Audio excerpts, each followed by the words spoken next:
everyone, Cat here, your favorite ginger bibliophile.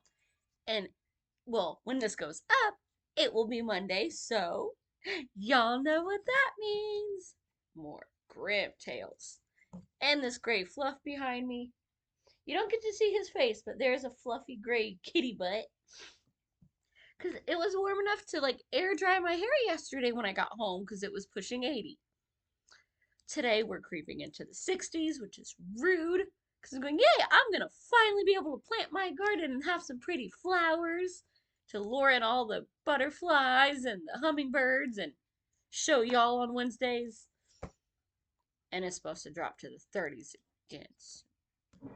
So we're going to ignore that and be happy with some fairy tales. So let's get into some, once again, ones that I have never heard of.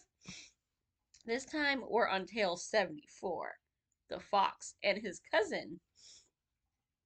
The she-wolf gave birth to a cub and invited the fox to be a godfather. In truth, he is a close relative of ours. Can I be the godmother or I'll give it all the ear scratches and belly rubs? Or I'll pet the actual mom too. I'm good with that too.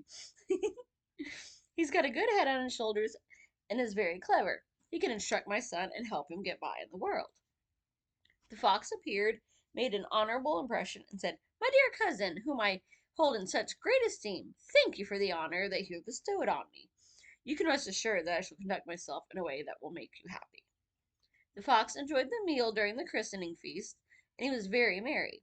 Afterward he said, "My dear cousin, it is our duty to look after the child. You must have good food so that he'll grow big and strong. I know a barn full of sheep where we can easily fetch a good piece of meat." "Oh, I want to pet the sheep, but also I like meat."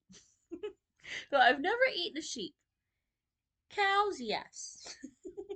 I love me some beef, but I would still pet them. The wolf liked the suggestion, and she went out with the fox toward the barnyard.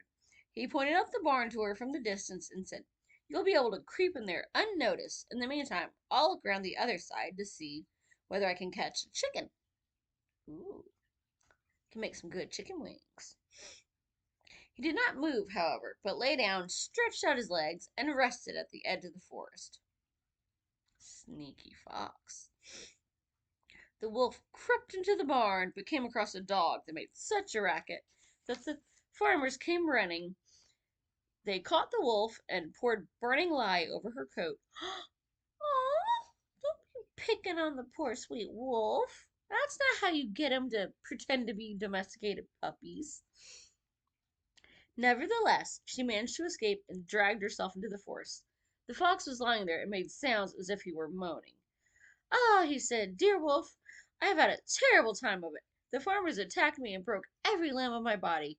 If you don't want me to waste away here and perish, you must carry me away." Although the wolf herself could barely move, she was greatly worried about the fox. Therefore she lifted him onto her back and slowly carried the fox, who was perfectly sound and fit, toward her house. When they arrived, he cried out, "Farewell, dear cousin. I hope the roasting you got has done you some good." The fox laughed in her face and then ran off. Well, that's rude. That's supposed to be, looking after the kid and said he's just a butt. He's not going to get very good belly rubs for that behavior. So I hope y'all enjoyed that nice, very short story, and I will see y'all next week. Bye. Happy reading.